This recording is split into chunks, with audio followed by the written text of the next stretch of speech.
Prologue and Act I of Pericles, Prince of Tyre, by William Shakespeare. Antiochus, read by Ron Altman.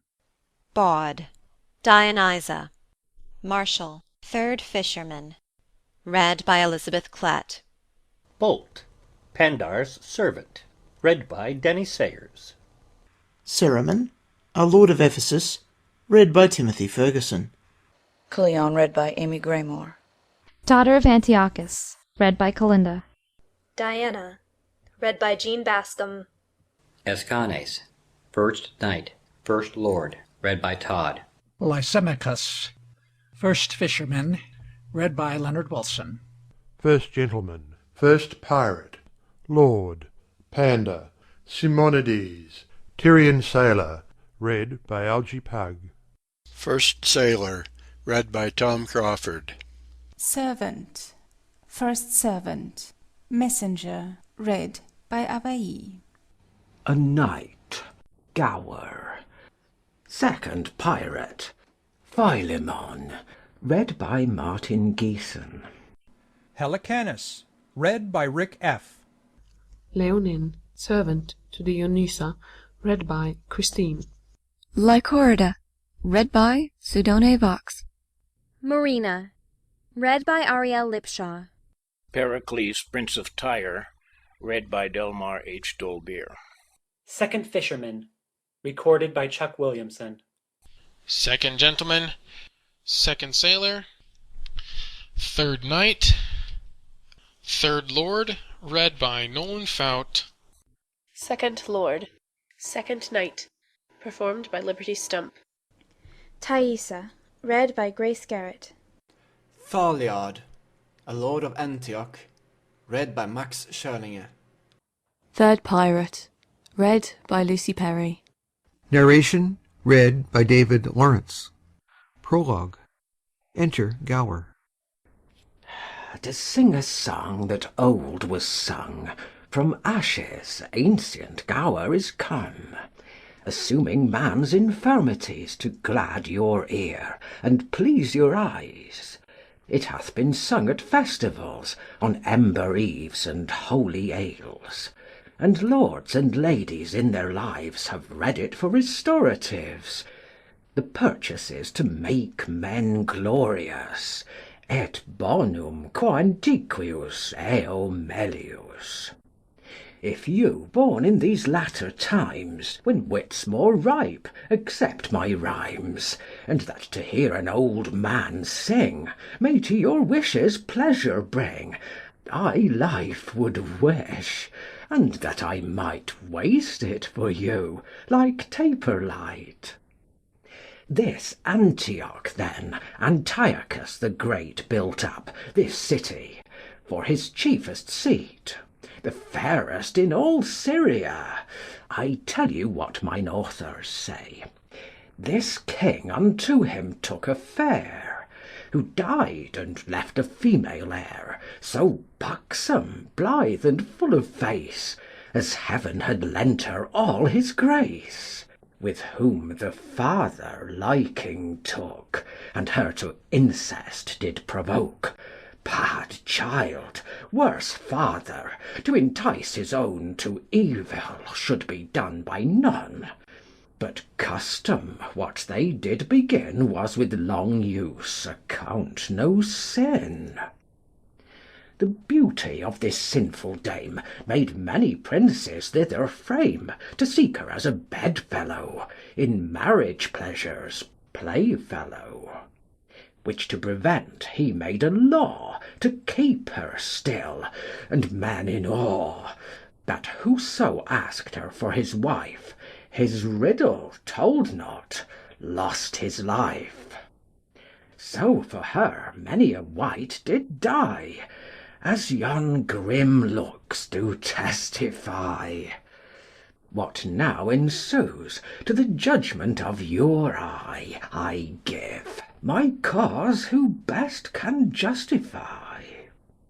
Exit. Act I, Scene I. Antioch. A room in the palace. Enter Antigesis, Prince Pericles, and followers. Young Prince of Tyre, You have at large received the danger of the task you undertake. I have, Antiochus, and with a soul emboldened with the glory of her praise, think death no hazard in this enterprise. Bring in our daughter, clothed like a bride, for the embracements even of Jove himself, at whose conception, till Lucina reigned, nature this dowry gave, to glad her presence. The senate house of planets all did sit, to knit in her their best perfections. Music. Enter the daughter of Antigesis. See where she comes, apparelled like the spring, graces her subjects, and her thoughts the king of every virtue gives renown to men. Her face the book of praises, where is read nothing but curious pleasures, as from thence sorrow were ever raised, and testy wrath could never be her mild companion. You gods that made me man, and sway in love, that have inflamed desire in my breast to taste the fruit of yon celestial tree, or die in the adventure, be my helps, as I am son and servant to your will, to compass such a boundless happiness. Prince Pericles. That would be the son to great Antiochus.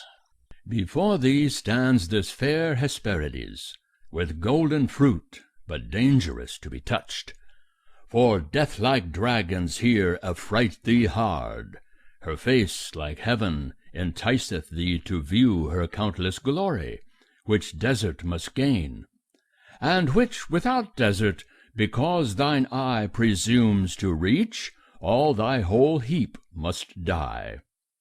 You sometimes famous princes like myself, drawn by report, adventurous by desire, tell thee with speechless tongues and semblance pale, that without covering, save yon field of stars, here they stand martyrs, slain in Cupid's wars, and with dead cheeks advise thee to desist for going on death's net, whom none resist. Antiochus, I thank thee, who hath taught my frail mortality to know itself, and by those fearful objects to prepare this body, like to them, to what I must. For death remembered should be like a mirror, who tells us life's but breath, to trust it error.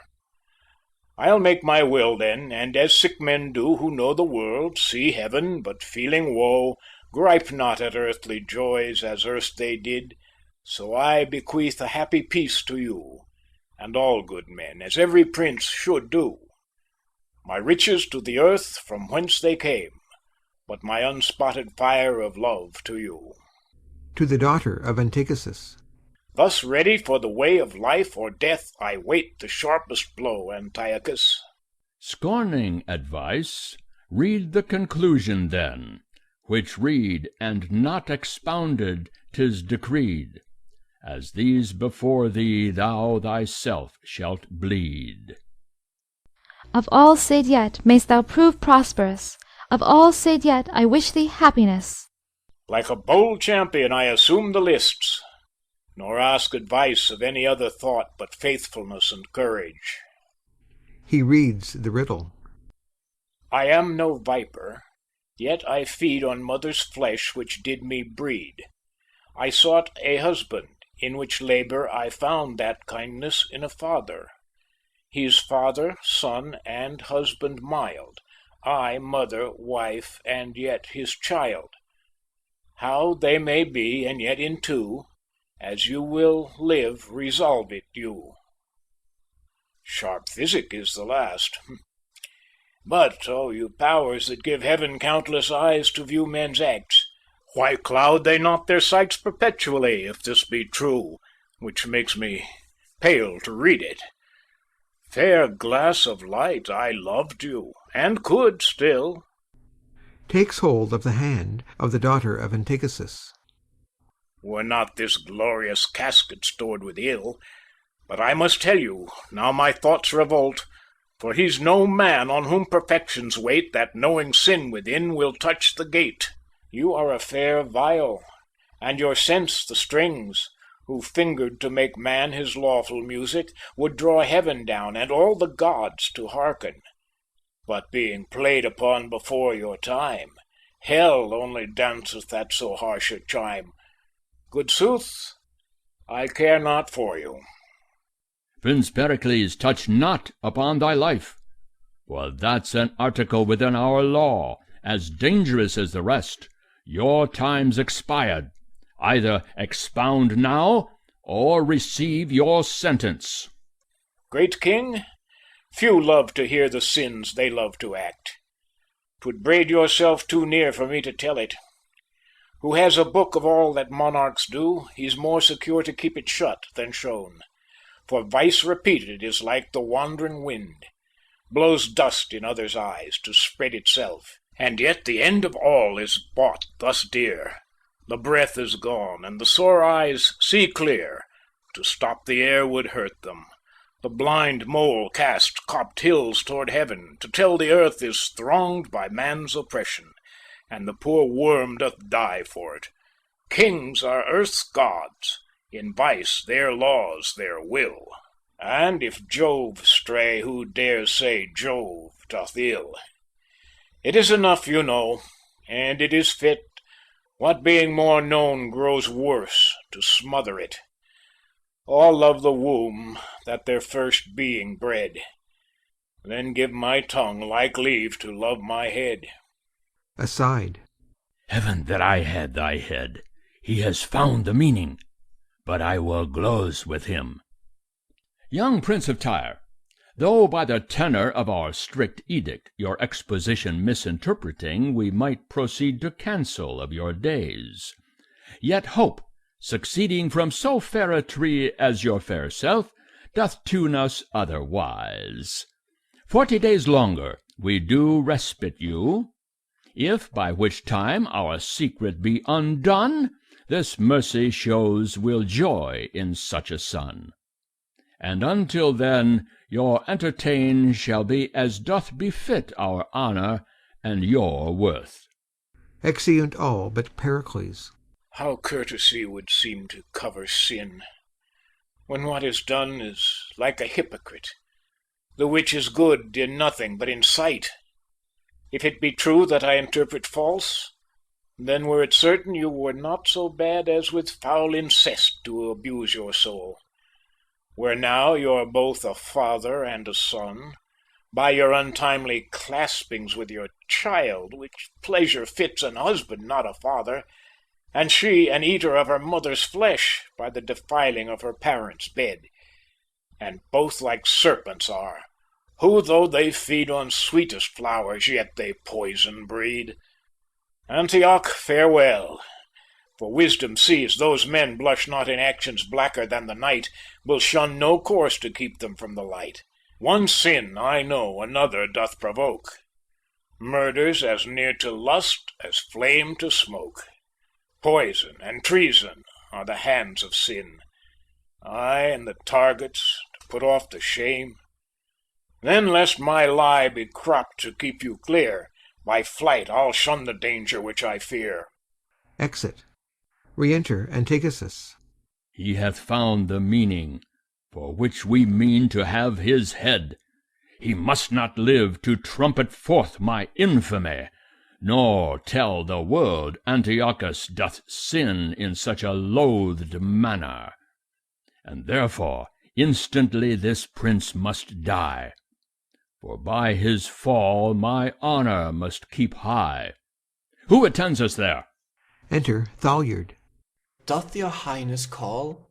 Thaliard, you are of our chamber, and our mind partakes her private actions to your secrecy, and for your faithfulness we will advance you.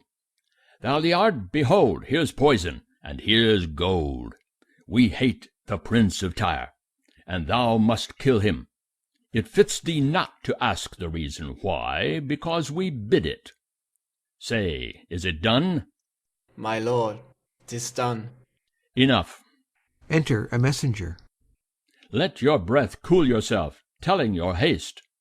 My lord, Prince Pericles is fled.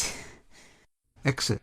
As thou wilt live, fly after, and like an arrow shot from a well-experienced archer hits the mark his eye doth level at, so thou ne'er return unless thou say, Prince Pericles is dead.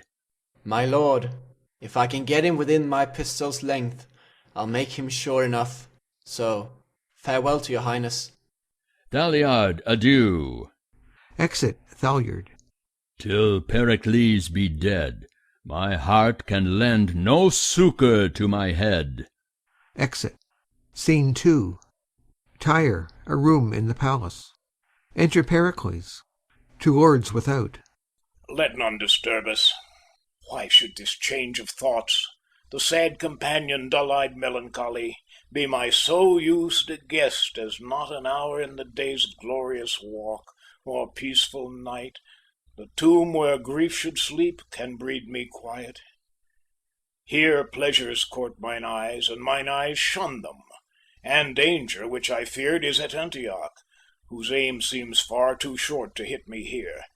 Yet neither pleasure's art can joy my spirits, nor yet the other's distance comfort me. Then it is thus. The passions of the mind, that have their first conception by misdread, have after nourishment and life by care. And what was first but fear what might be done, grows elder now, and cares it be not done. And so with me. The great Antiochus, 'gainst whom I am too little to contend, since he so great can make his will his act, will think me speaking, though I swear to silence. Nor boots it me to say I honour him, if he suspect I may dishonour him. And what may make him blush in being known, he'll stop the course by which it might be known. With hostile forces he'll o'erspread the land, and with the ostent of war will look so huge, amazement shall drive courage from the state. Our men be vanquished ere they do resist, and subjects punished that ne'er thought offence. Which care of them, not pity of myself, who am no more but as the tops of trees, which fence the roots they grow by and defend them, makes both my body pine and soul to languish, and punish that before that he would punish. Enter Helicanus with other lords. Joy and all comfort in your sacred breast. And keep your mind till you return to us, peaceful and comfortable. Peace, peace, give experience tongue.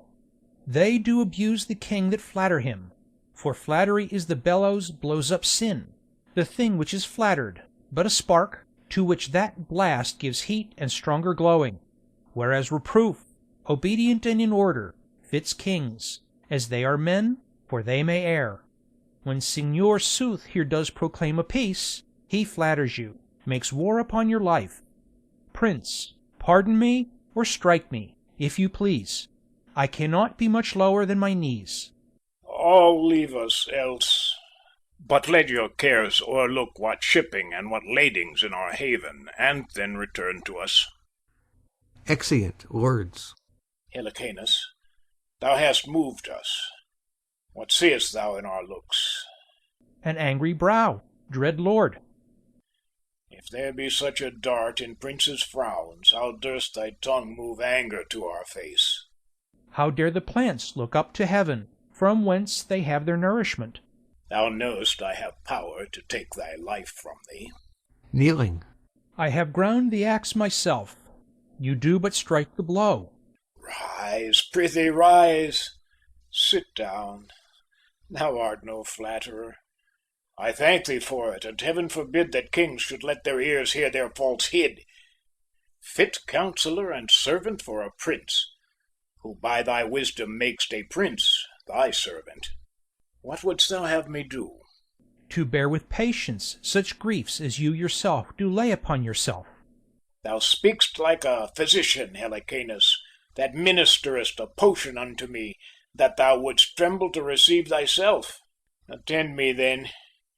I went to Antioch, where, as thou knowest, against the face of death, I sought the purchase of a glorious beauty, from whence an issue I might propagate. Our arms to princes and bring joys to subjects. Her face was to mine eye beyond all wonder. The rest, hark in thine ear, as black as incest, which by my knowledge found, The sinful father seemed not to strike, but smooth. And thou knowest this, 'tis time to fear when tyrants seem to kiss. Such fear so grew in me, I hither fled, under the covering of a careful knight, who seemed my good protector, and being here, bethought me what was past, and what might succeed. I knew him tyrannous, and tyrants' fears decrease not, but grow faster than the years. And should he doubt it, as no doubt he doth, that I should open to the listening air how many worthy princes' bloods were shed to keep his bed of blackness unlaid ope, to lop that doubt, he'll fill this land with arms, and make pretence of wrong that I have done him, when all for mine, if I may call offence, must feel war's blow, who spares not innocence, which love to all, of which thyself art one, who now reprovest me for it. Alas, sir, drew sleep out of mine eyes, blood from my cheeks, musings into my mind, with thousand doubts how I might stop this tempest ere it came, and finding little comfort to relieve them, I thought it princely charity to grieve them. Well, my lord, since you have given me leave to speak, freely will I speak. Antiochus you fear, and justly too, I think, you fear the tyrant, who either by public war or private treason will take away your life. Therefore, my lord, go travel for a while, till that his rage and anger be forgot, or till the destinies do cut his thread of life. Your rule direct to any, if to me, day serves not light more faithful than I'll be. I do not doubt thy faith, but should he wrong my liberties in my absence? We'll mingle our bloods together in the earth, from whence we had our being and our birth. Tyre, I now look from thee then, and to Tarsus intend my travel, where I'll hear from thee, and by whose letters I'll dispose myself. The care I had and have of subjects good, on thee I lay whose wisdom's strength can bear it. I'll take thy word for faith, not ask thine oath. Who shuns not to break one will sure crack both. But in our orbs we'll live so round and safe, that time of both this truth shall ne'er convince. Thou showest a subject's shine, I a true prince. Exeunt. Scene 3. Tyre, an antechamber in the palace. Enter Thalyard. So, this is Tyre, and this the court. Here must I kill King Pericles, and if I do it not, I am sure to be hanged at home. 'Tis dangerous. Well, I perceive he was a wise fellow, and had good discretion that, being bid to ask what he would do of the king, desired he might know none of his secrets. Now do I see he had some reason for it. For if a king bid a man be a villain, he's bound by the indenture of his oath to be one. Hush! Here comes the lords of Tyre. Enter Helicanus and Escanes with other lords of Tyre. You shall not need, my fellow peers of Tyre, further to question me of your king's departure. His sealed commission, left in trust with me, doth speak sufficiently he's gone to travel.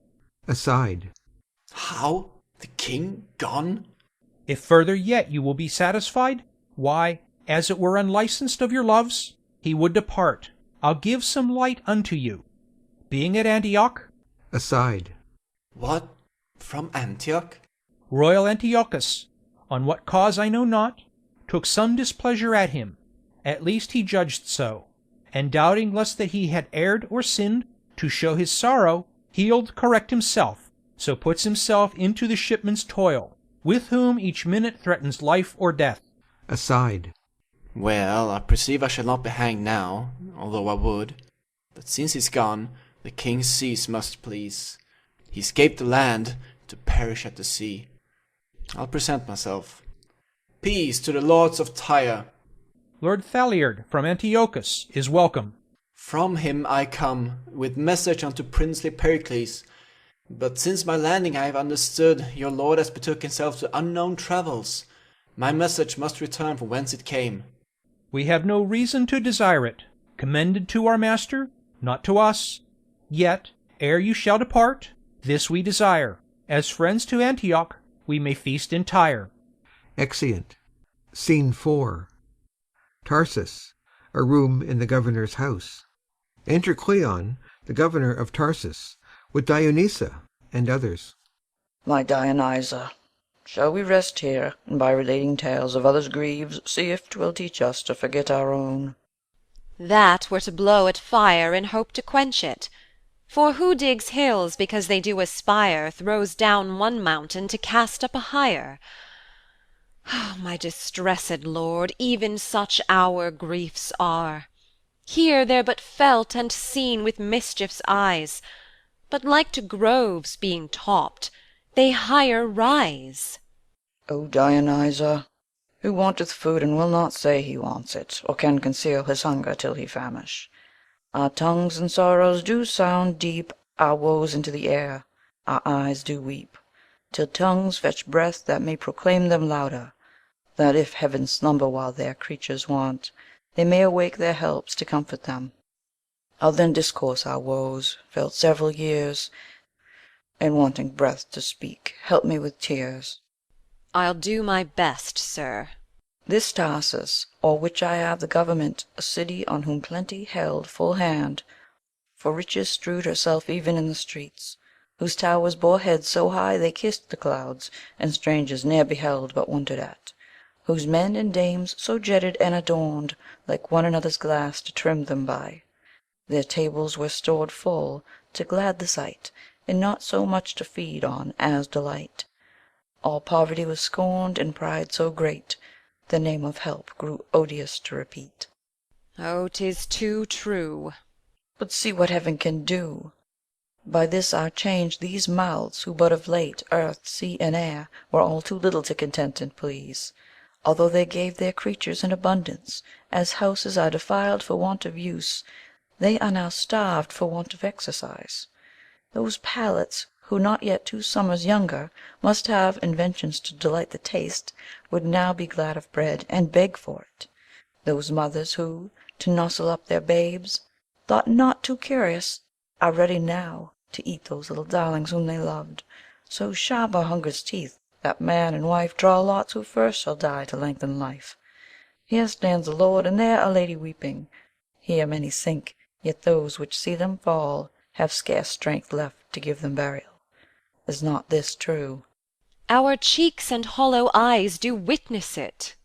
O let those cities that of plenty's cup and her prosperities so largely taste, with their superfluous riots hear these tears, the misery of Tarsus may be theirs. Enter a lord. Where's the Lord Governor? Here, speak out thy sorrows which thou bringest in haste, for comfort is too far for us to expect. We have descried upon our neighbouring shore a portly sail of ships make hitherward. I thought as much. One sorrow never comes but brings an heir that may succeed as an inheritor, and so in ours some neighbouring nation, taking advantage of our misery, hath stuffed these hollow vessels with their power to beat us down, the which are down already, and make a conquest of unhappy me, whereas no glory's got to overcome. That's the least fear, for, by the semblance of their white flags displayed, they bring us peace, and come to us as favourers, not as foes. Thou speakest like hymns untutored to repeat. Who makes the fairest show means most deceit. But bring they what they will and what they can, what need we fear? The ground's the lowest, and we are half-way there. Go tell their general we attend him here, to know for what he comes, and whence he comes, and what he craves. I go, my lord. Exit. Welcome is peace, if he on peace consist. If wars, we are unable to resist. Enter Pericles with attendants. Lord Governor, for so we hear you are, let not our ships and number of our men be like a beacon fired to amaze your eyes. We have heard your miseries as far as Tyre, and seen the desolation of your streets. Nor come we to add sorrow to your tears, but to relieve them of their heavy load. And these our ships, you happily may think, are like the Trojan horse was stuffed within with bloody veins, expecting overthrow, are stored with corn to make your needy bread, and give them life whom hunger starved half dead. The gods of Greece protect you, and we'll pray for you. Arise, I pray you, rise. We do not look for reverence, but to love, and harbourage for ourself, our ships and men. The which when any shall not gratify, or pay you with unthankfulness and thought, be it our wives, our children, or ourselves, the curse of heaven and men succeed their evils. Till when, the which I hope shall ne'er be seen, your grace is welcome to our town and us. Which welcome we'll accept. Feast here a while, until our stars that frown lend us a smile. Exeunt. End of Act 1.